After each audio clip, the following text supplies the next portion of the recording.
Hello everyone, good morning. সকালে ঘুম থেকে উঠে ব্রাশ করে বাইক নিয়ে বেরিয়ে গেলাম। এটা আমাদের বাড়ি থেকে বেরোনোর রাস্তা। সকাল থেকে খুব বৃষ্টি হচ্ছে। বৃষ্টি পড়লে আমার খুব বিরক্তি লাগে, কারণ সকাল থেকে আমি বাইক নিয়ে ঘুরি আর বৃষ্টি পড়লে আমাকে ভিজতে হয়।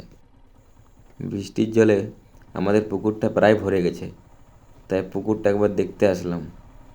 এই পুকুরে সময় কাটাতে আমার খুব ভালো লাগে। পুকুরের শেষে একটা খেজুর গাছ আছে, এখানে বসে আমি অনেকটা সময় কাটাই। আজ বৃষ্টি পড়ছে, তাই এখানে বেশিক্ষণ থাকা যাবে না।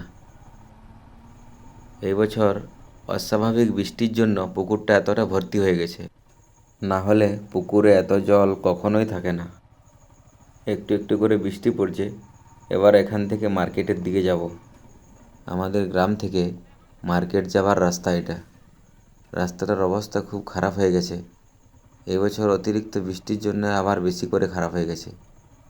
আমাদের অবশ্য বেশি অসুবিধা হয় না, কারণ ছোটোবেলা থেকে যাওয়া আসা করে রাস্তাটা আমরা অভ্যস্ত হয়ে গেছি।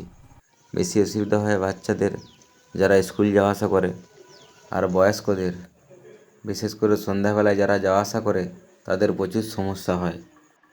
আসলে এটা ফরেস্টের জায়গা, ওই জন্য এতদিন পিচ বা ঢালাই কিছুই হয়নি, এই অবস্থায় পড়ে আছে।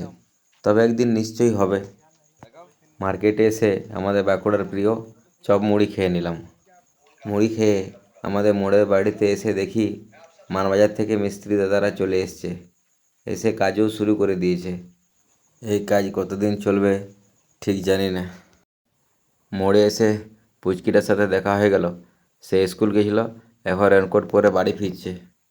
বৃষ্টির জন্য আজ আর মাঠ যাওয়া হলো না। রাত্রে আলু পরোটা খেয়ে ঘুমিয়ে পড়লাম।